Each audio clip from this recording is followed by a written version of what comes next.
E aí pessoal, tudo bem? Professor Giovanni aqui, hoje para falar de tecidos. E o que é um tecido, né? Quando se fala de tecido, a gente já pensa em malha, tecido, alguma coisa assim, mas aqui são tecidos humanos. Então, quando você estuda lá os níveis de organização de um ser vivo, você estuda lá então que você tem o átomo, tem as organelas, tem a célula e o conjunto das células formam os tecidos. Mas que tipo de célula que forma os tecidos? Então a gente fala aqui de histologia animal. Na biologia, a histologia animal, isto quer dizer tecido, logos quer dizer estudo, então estudo dos tecidos animais. E nessa aula a gente vai falar aí, né, dando mais atenção ao tecido epitelial. Depois nós fazemos uma aula aí, dando ênfase ao tecido conjuntivo, combinado? Então vamos lá. Os tecidos, o que eles são? Muitos alunos falam assim, professor, os tecidos é um conjunto de células que tem a mesma função. Errado, certo? Essa afirmação tem que tomar um pouco de cuidado. Os tecidos você tem um conjunto de células que apresentam a mesma origem. A função pode ser igual, mas nem sempre é igual, certo? Então, anota lá. O que é um tecido? Conjunto de células que apresentam a mesma origem. Função pode ser igual, em alguns casos vai ser diferente, beleza?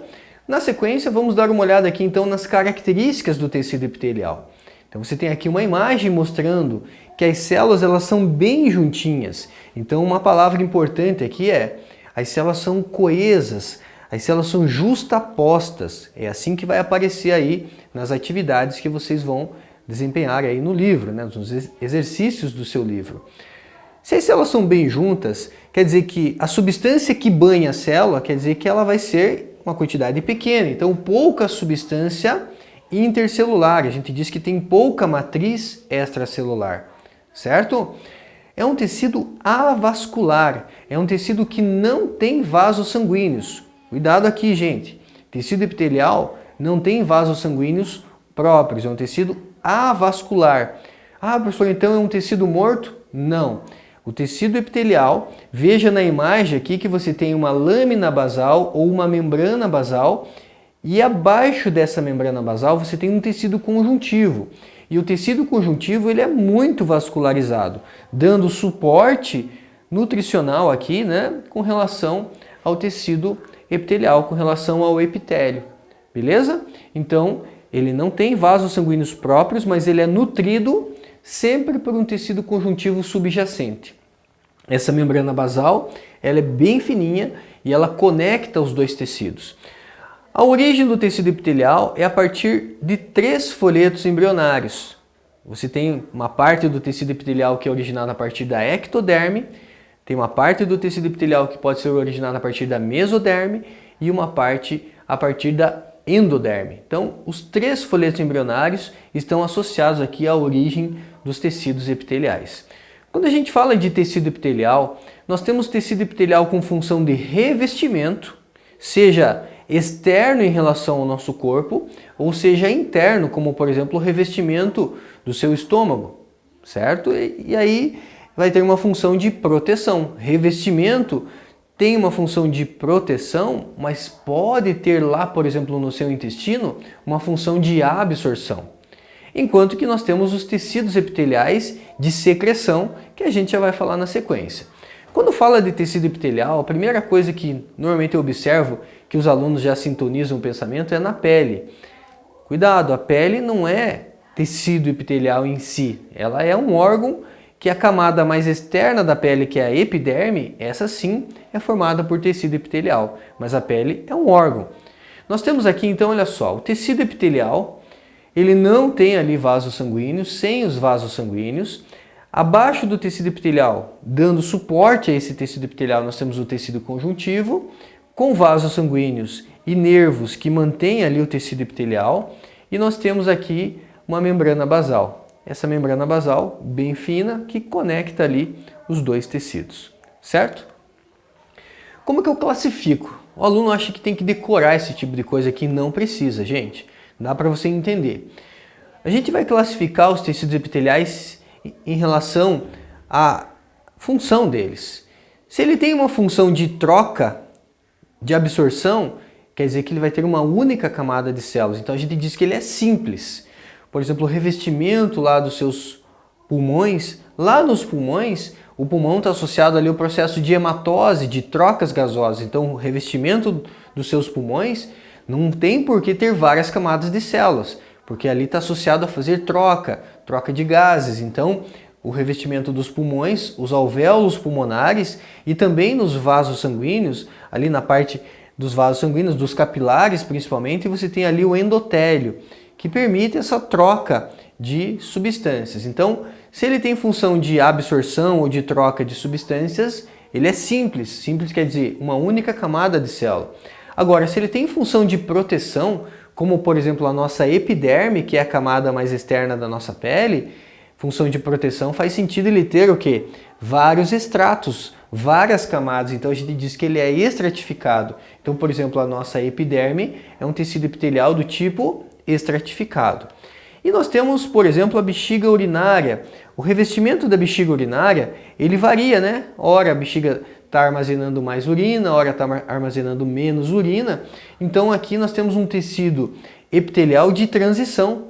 De transição é porque as células mudam de forma. Então, tecido epitelial de transição. E lá na sua traqueia, na parte ali das suas vias respiratórias, você tem um tecido que ele imita várias camadas, mas na verdade é uma camada só. Então a gente diz que ele é um falso estratificado ou pseudoestratificado. Normalmente a gente usa esse termo mais técnico, pseudoestratificado. Imita várias camadas. E no revestimento da traqueia, essas células são chamadas de células caliciformes. Células caliciformes, anota por gentileza, são células que apresentam cílios. Esses cílios eles estão constantemente limpando as nossas vias respiratórias. E eventualmente você tem aquele pigarro, né? Ou você cospe ou você engole. Ele está limpando as suas vias respiratórias. Então, esses cílios têm função. Pessoas que fazem uso aí de tabaco, do cigarro, substâncias químicas do cigarro acabam com o tempo detonando com a função, com o funcionamento desses cílios e as pessoas acabam perdendo a eficácia desses cílios. Então, um fumante acaba tendo uma predisposição maior a doenças respiratórias. Esse é um dos motivos. Sem contar que esse tecido que é pseudoestratificado, ele pode se tornar estratificado, porque daí tem uma função ali de proteção em relação às substâncias tóxicas do cigarro. Na sequência, vamos dar uma olhada em relação às especializações que nós podemos encontrar nos tecidos epiteliais. Lá no seu intestino, você encontra as microvilosidades. Microvilosidades intestinais, os microvilos, eles aumentam a superfície de contato. Então a gente chama de microvilos ou microvilosidades, onde você encontra lá no revestimento do seu intestino delgado, as microvilosidades aumentam a superfície de absorção ou superfície de contato. Você viu que o tecido epitelial, as células são bem justapostas, são coesas. Então existem estruturas que vão permitir uma aderência maior, para que essas células fiquem bem juntinhas. Então nós temos aqui os desmossomos, que eles aumentam a aderência. Então o que um desmossomo faz? Ele aumenta a aderência entre células vizinhas.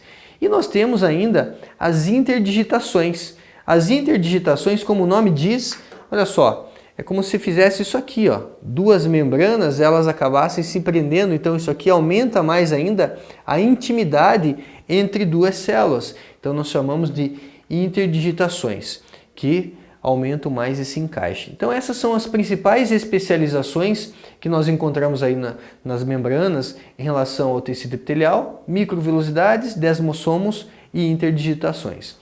E como que configura uma pele humana? Esse tegumento humano. Nós temos aqui em relação à pele humana um tecido epitelial estratificado, agora você já sabe, né? Várias camadas para proteção. Nós temos uma camada córnea, que tem ali a presença da queratina, e nós temos o quê? Um tecido conjuntivo subjacente. Tecido conjuntivo que vai manter esse tecido epitelial. E nós temos uma camada, né, subcutânea aqui, que é chamado ali, né, formado pelo tecido adiposo, onde nós armazenamos gordura boa, né? Como que nós classificamos? A epiderme é o tecido epitelial. Aí nós temos o tecido conjuntivo aqui, uma região da derme. Uma pessoa quando faz uma tatuagem, a tinta da tatuagem, ela atinge a derme. certo? Já que a epiderme é o tecido epitelial ele tem uma renovação constante das suas células. Então, já que uma tatuagem ela dura, dificilmente você tem que retocar uma tatuagem ali, e quando tem que retocar é anos depois. Então essa tinta ela acaba atingindo aqui a região da derme. E a camada subcutânea nós chamamos de hipoderme. Então, epi quer dizer acima, hipo quer dizer abaixo. Hipoderme é a parte do tecido adiposo. Ali no tecido, entre o tecido epitelial e o tecido conjuntivo, na base ali da epiderme, você tem ali os melanócitos. Os melanócitos são células que já te dão uma dica, né? Melanócito, cito quer dizer célula. Célula que está associada à produção ali da melanina. A melanina é um pigmento que vai definir aí a nossa pele, né? A coloração da nossa pele. Pigmento que vai dar cor ali à nossa pele. Na questão do albinismo, você tem aqui, né, uma situação de ausência de pigmentação na pele por problema relacionado à produção da melanina aqui nos melanócitos, certo? Então tá aí mais uma informação em relação à nossa pele. Vamos falar agora do tecido epitelial de secreção ou glandular. Basicamente, nós temos as glândulas exócrinas e as glândulas endócrinas. Anota aí que crina significa secreção. Então, o que é uma glândula exócrina? Exócrina quer dizer que ela vai secretar para fora, professor? Para fora do corpo? Nem sempre, né? O correto é você pensar que ela vai secretar em cavidades, seja para fora do corpo, mas pode ser, por exemplo, dentro de uma cavidade do estômago, por exemplo.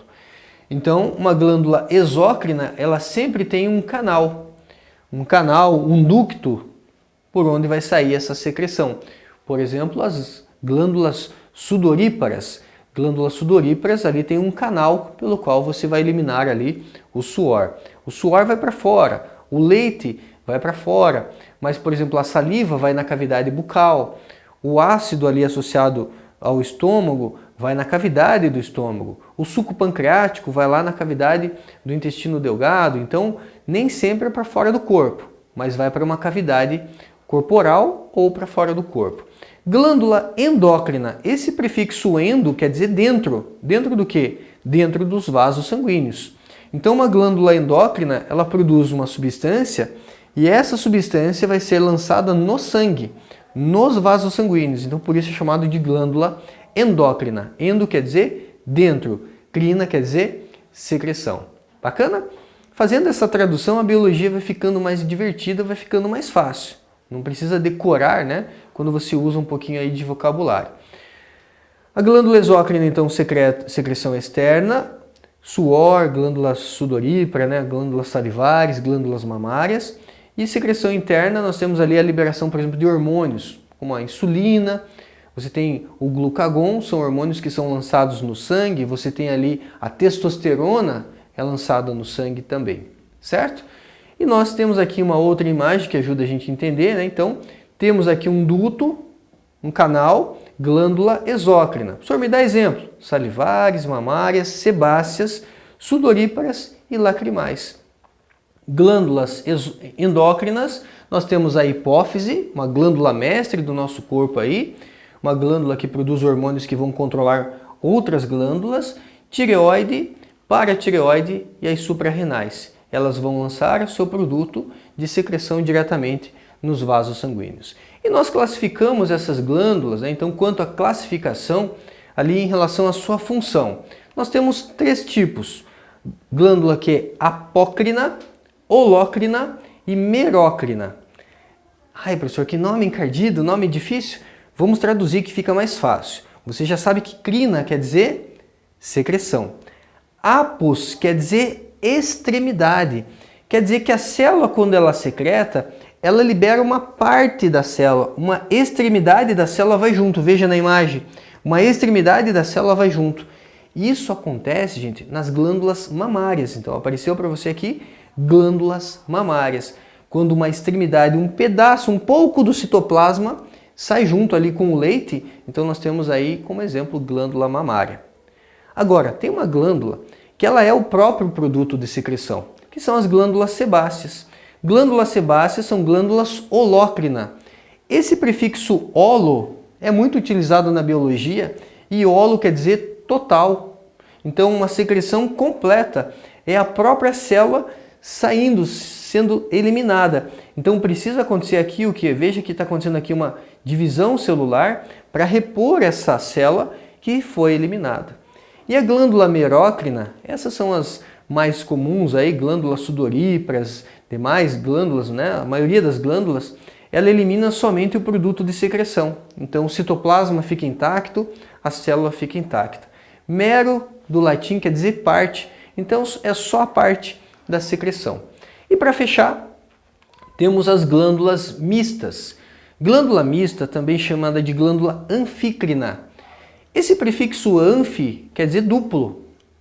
Por exemplo, você aprendeu lá os anfíbios. Por que eu chamo de anfíbio? Anfibio. Bio você sabe que é vida. O prefixo anfi quer dizer dupla. O anfíbio não tem uma fase aquática, uma fase na água, no caso, né, lá da fase larval, do girino, e tem o sapo adulto, então ele tem dupla vida. Uma vida na fase larval na água e o adulto no ambiente terrestre. Então esse prefixo anfi na biologia significa dupla. Então o que é uma glândula anfícrina? Anfi quer dizer dupla, crina, secreção. Quer dizer que, por exemplo, o pâncreas é uma glândula anfícrina, porque ele tem uma secreção externa, né, uma secreção exócrina, através de uma cavidade, em que o pâncreas ele tem um canal aqui ligado direto na cavidade do intestino delgado ali, na região do duodeno, então ele secreta ali o suco pancreático, que vai para uma cavidade do intestino. Mas o pâncreas também produz hormônios, como a insulina, o glucagon, e esses hormônios, eles são eliminados no sangue. Então temos também uma função endócrina. Então veja que o pâncreas é uma glândula mista. Outras glândulas mistas que eu poderia citar aqui para vocês. Os testículos também são glândulas mistas, porque produzem a testosterona que vai para o sangue, produz espermatozoide que vai para um canal chamado de canal deferente.